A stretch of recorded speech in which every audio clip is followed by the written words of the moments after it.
the next thing that we're going to do is we're going to take our awl and we're going to take a hammer. Just find a piece of wood, and what we're going to do is we're going to start tapping these holes in. Alright, we want them to be deeper now. Okay. And we're going to do the entire piece all the way around. Alright. Get them to come through the other side. And then this way we'll have a place for our needles to pass.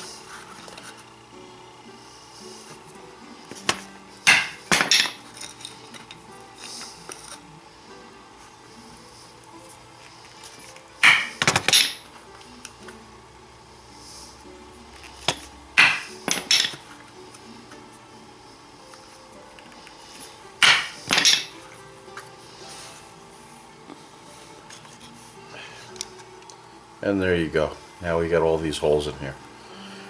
Last thing that we're going to do is we're going to put in 2 holes. We're going to put in 1 hole here, and then we're going to put 1 hole here. But first we're going to put it on the hatchet just to see where we want them to fall. So we'll go do that now. Alright, so as you can see here, it doesn't fit too bad. It's nice and snug. Alright. Put a hole right through here, because this is where I want the lace to come down. We're going to have the lace come right down there. So what we're going to wind up doing is I'm going to take my hole punch. Alright, I'm going to squeeze this together. I'm just going to use that hole to line up the other one. And if with any luck, yeah, okay, I have my hole right here on the other side. What's going to ultimately wind up happening is we're just going to go right through like this.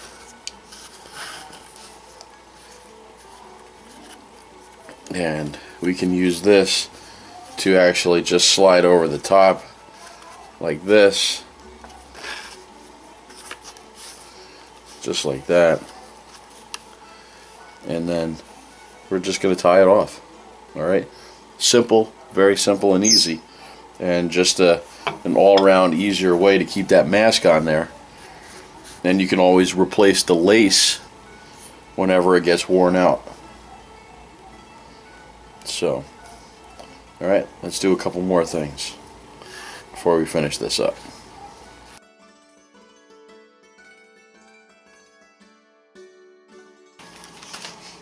The last thing that we're going to do before we actually stitch this up is I want to put that coat of dye on this.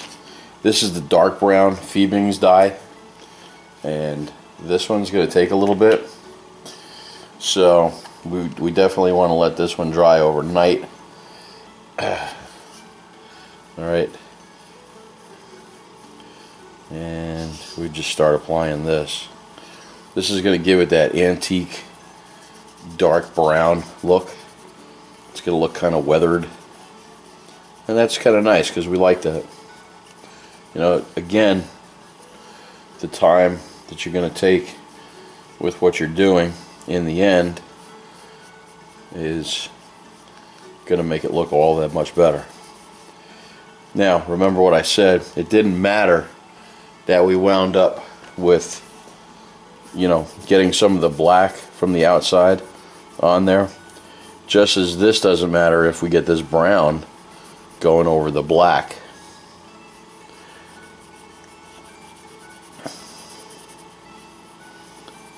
Okay.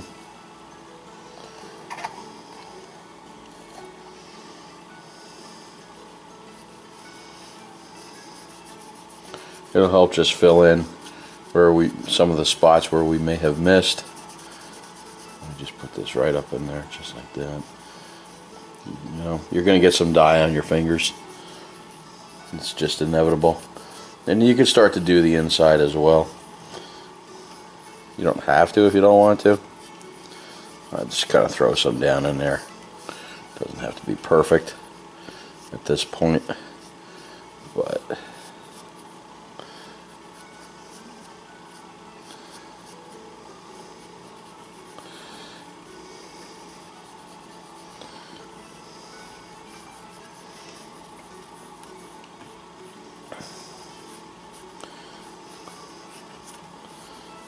Okay.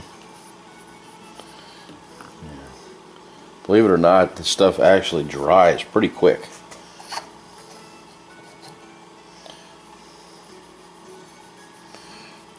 It gets tacky enough so you can touch it. You don't really have to worry about it.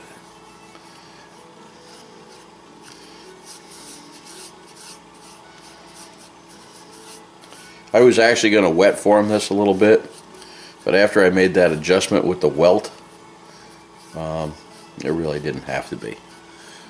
So if you want to go back and soak it before you do this and put it on your axe head or your hatchet head, that's okay too.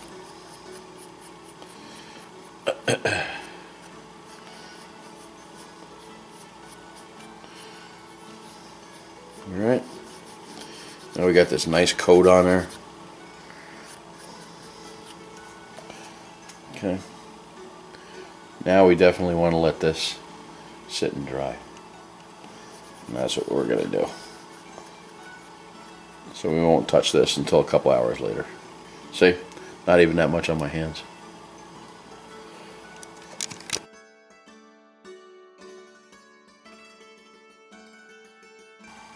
Alright, so now it's all done. It's all dyed. Dye has dried. And now we want to start with these stitches. I was going to show you how to do the saddle stitch, only I figure if I show you this way that I'm going to do now, it's going to be a little bit easier than trying to explain taking the two needles and weaving them in and out. You're going to get the same thing though.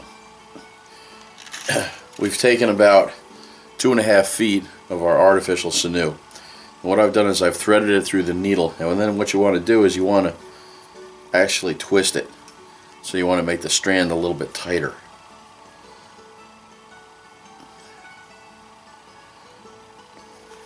And what I'm going to do is I'm going to wind up starting in that first hole, and we're going to go through, and we're going to take it through there. Now from there, what I wind up doing is I want to put a knot, just a simple square knot right there in the end of it. You can actually put another one in if you'd like over the top of that one as well. So we put our knot in there.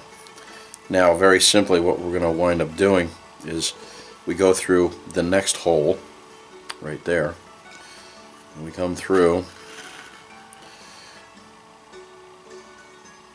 and then we go back down through where that knot is, the same hole there. Take that and put it in that loop that's right there, and then pull this down. Okay, and pull that until it actually cinches up.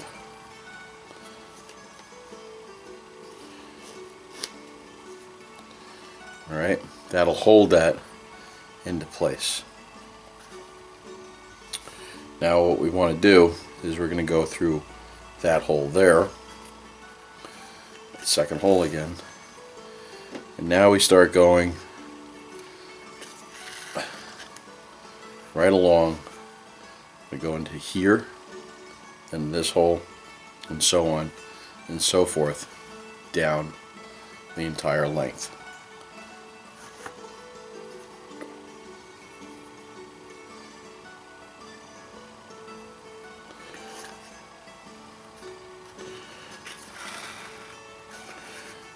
Okay, flip it over, next hole, flip it over,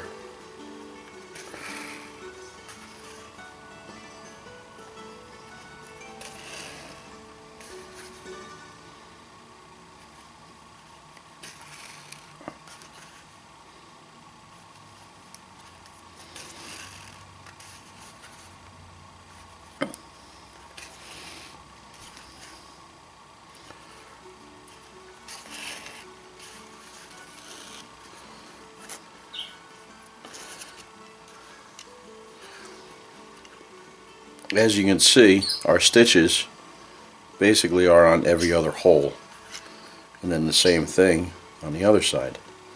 Now what we want to do, because we're here at the end here, we're going to go back through this hole, and it's going to complete the circle. So now you'll see you have stitches that are going back along those same stitches, and that will create the same pattern as if you did a regular saddle stitch.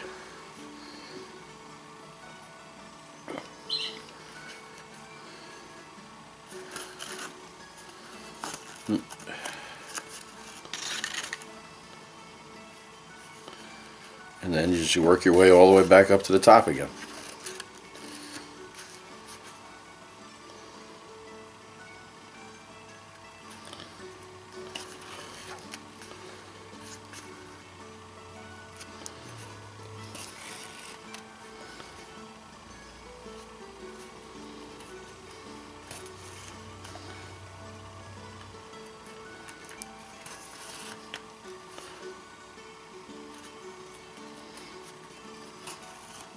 Doing it this way is a little easier than working with 2 needles.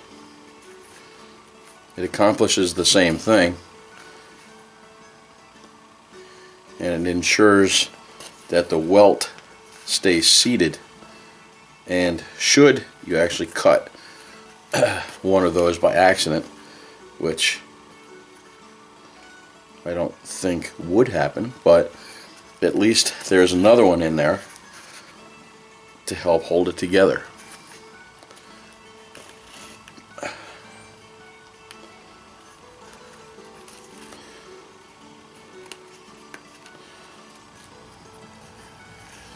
The last thing that we're going to do is I've gone through and I've made one more pass. Alright, it's more than likely going to be a little bit stiffer to get that last pass through. So you may have to employ a Leatherman or a pair of pliers. And what we're going to do is we're just going to make that last pass.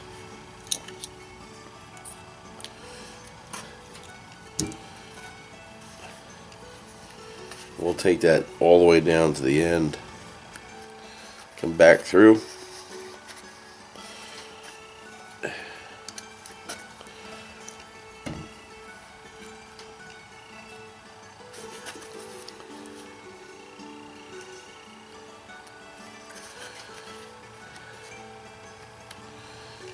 Go do the same thing one more time, and then we're going to tie it off with a knot, and we're just going to take that knot right through.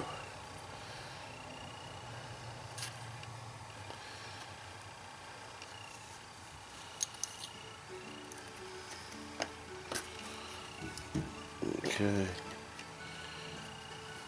take this loop,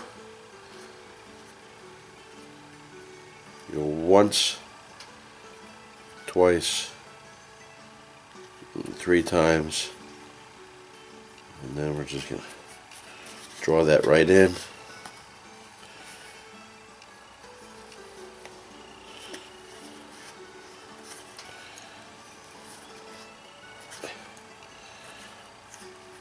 And it is ready to go.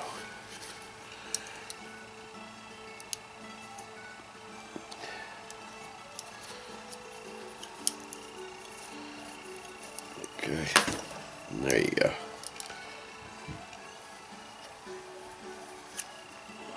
Cinch it,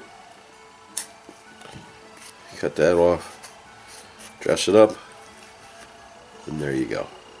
Alright. Okay, the last thing we're going to do is we're just going to take our leather thong,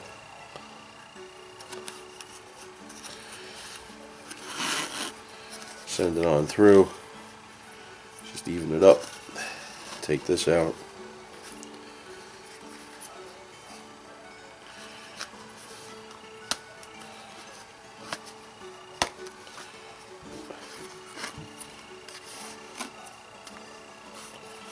And there you have it. You just tie this off, and there you go. So there it is. Nice tight fit. It's not going anywhere. Leather doesn't interfere with the pole in the back. The only thing that you would have to replace is your leather thong on occasion.